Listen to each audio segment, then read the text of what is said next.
Hello everyone, my name is Alex Martinez, also known as According to Alex here on YouTube. In today's video, I wanted to talk about the House of Representatives mega bill. This is a bill that proposes new stimulus for all of us. And I'm just going to say right off the bat, I'm not too excited about the new stimulus because I don't think it's enough. But there are some other things that it talks about where it talks about controlling rent and giving some type of forbearance for rent, where it talks about a tuition forgiveness, where it talks about getting more money for people that want to go back to work, where it talks about extending unemployment. All those things are a plus, and all those things are talked about in this 1,815 page bill. It is ridiculous. So I went over the first 250 pages, so you don't have to, and I'm going to condense it in this video and just talk about what it is that is important about it.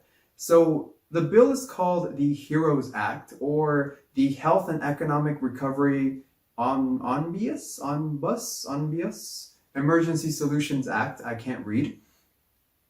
But basically, it's just a little overview of what it is. On the first 250 pages, it talks about people getting a another $1,200 stimulus check. Basically, people who got it before will be getting it again. Anybody who qualified before will be qualifying again. You will be receiving it the same way you receive your normal tax refund. If that's direct deposit, that's direct deposit. If it's through check, it's through a check. Now, two important points that I want to go over just while I have them in my head is that the first one is the difference of this proposed stimulus and the CARES Act. The first CARES Act that came out was that college students and people who were claimed as dependents who were adults did not get anything. They got screwed over. They didn't get the stimulus check. They weren't going to get the stimulus check. But now, if this new proposed bill passes, they will be getting retroactively, meaning they're going to get the money that they didn't. They're going to get $500 for being claimed as a dependent. Note, they're not going to get the full $1,200. They're going to get $500 plus, now if this bill passes, they're going to now get $1,200. So they're going to get $500 from before and $1,200. So they're going to get $1,700. All right, that's what the bill says now. And also garnishes. A lot of people talked about their income or their stimulus payments just getting straight up taken away because they have not paid child supports, because they had some kind of debt that they had to settle. Whatever the case may be, banks aren't allowed to do that anymore with this new stimulus proposal. Okay, now let's dive right into it. So the very first part starts at page 150, where it talks about striking qualifying child and inserting dependent. So now we know dependent children will be able to qualify, or not children, I guess. A lot of people who got screwed over were adults that were too old to get it. Now, it talks about being retroactive, where it says it shall take effect as if included in the selection of the 220 of the CARES Act. So previously, what they're saying is it's going to be retroactive and you're going to get $500 from the previous CARES Act that you just didn't get.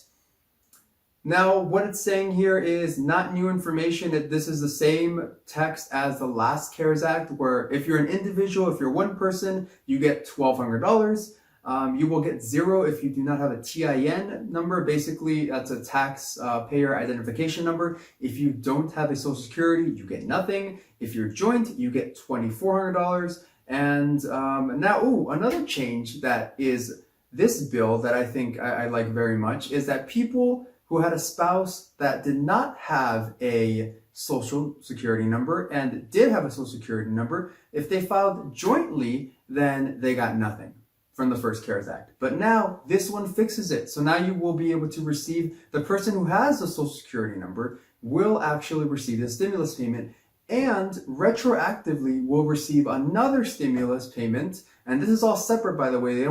They're saying they won't receive it all in one lump sum, but they will receive another payment for one that they did not receive because they filed jointly with someone who did not have a Social Security number.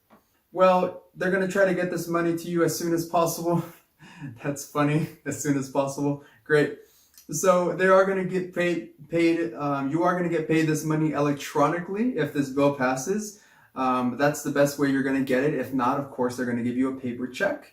And now let's get into garnishing. What they're not allowed to do is to garnish anything, meaning they're not allowed to take away the stimulus payment. Your bank or your institution, whatever you have, isn't allowed to just take it away. So that's great because a lot of people were getting it taken away, like I said previously, specifically for overdue child support and other things as far as debt, that they wanted to just take the stimulus payment to kind of settle that debt. So what this bill says is, hey, that's not cool.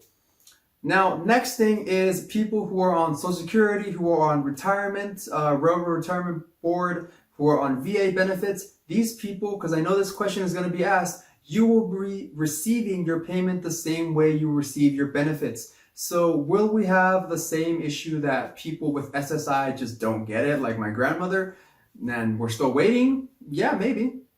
We might. I don't know. That's what they're saying. But again, there's no specific timeline. It just says you will be receiving your benefits the same way. Sorry, you will be receiving the check the same way you receive your benefits, which is what they're saying for all VA, Social Security, or railroad beneficiaries. Now, this is another thing that is different from the previous CARES Act. This is what I want to talk about right here. We know that each person receives $1,200. Each joint couple receives $2,400. But and if you have a child, you receive an extra $500. That's what the previous CARES Act said. Okay, that's great. But now what they're saying is you will be receiving an extra $1,200 per child, multiplied by up to 3 people, up to 3 dependents. So a couple with 3 kids can earn up to a $6,000 stimulus payment if they have all these dependents. Now it does talk about this, and I'll get into this more in another video, but it talks about non-resident alien individuals. So people who are not residents will not be receiving the payment. People who are residents, who, if you have your green card, if you're here legally, then you will be receiving this stimulus check as well if this bill passes. Now, just to talk about some limitations, these are the same limitations and eligibility income requirements of the last stimulus bill, which was if you are joint and you make less than $150,000 per year, you will get the full amount. If you are the head of the household and you receive less than $112,500, then you will also receive the full amount. If you are single and you make less than $75,000, you will also receive the full amount. If you make $1,000 more, for every $1,000 more that you make above these income, your stimulus check will be reduced by 5%. So just keep that in mind when you're looking at this. Now, this is what the bill states will happen after you receive your payment. No later than 15 days after you receive your payment by mail, by direct deposit, whatever the case may be, you will be receiving a letter in the mail from the IRS. It will tell you how much you received and where they actually put the money in, whether it was direct deposit or whatever it was, and then it will give you a phone number to call if there's any errors or mistakes contacting the IRS. We know previously that that phone number didn't really help very much. It doesn't help very much, but maybe this one will be different. We hope, crossing our fingers here. Now here's another fun little fact that I found while reading this 250-page thing. Oh God. Was that signatures on the checks that you will be receiving, for those of you who receive checks, they were previously signed by President Donald Trump. So it looks like you got your stimulus payment from President Donald Trump, right? Now, what this bill is saying is that if you receive a paper check, then the paper check will have no signature, no image, bear no name to the president or the vice president or any other elected official. So I just thought that was interesting. Before, President Donald Trump's name on it, and now that's not going to be the case. So I hope you guys enjoyed that video. That's pretty much all I had for my update. I do want to make another video, and I'm going to make another video on what the other benefits are as far as the forbearance on mortgages, as far as tuition, as far as the unemployment and all this other stuff. So I hope you stay tuned for that. I hope you have a great day. Comment, like, and subscribe. And thank you very much.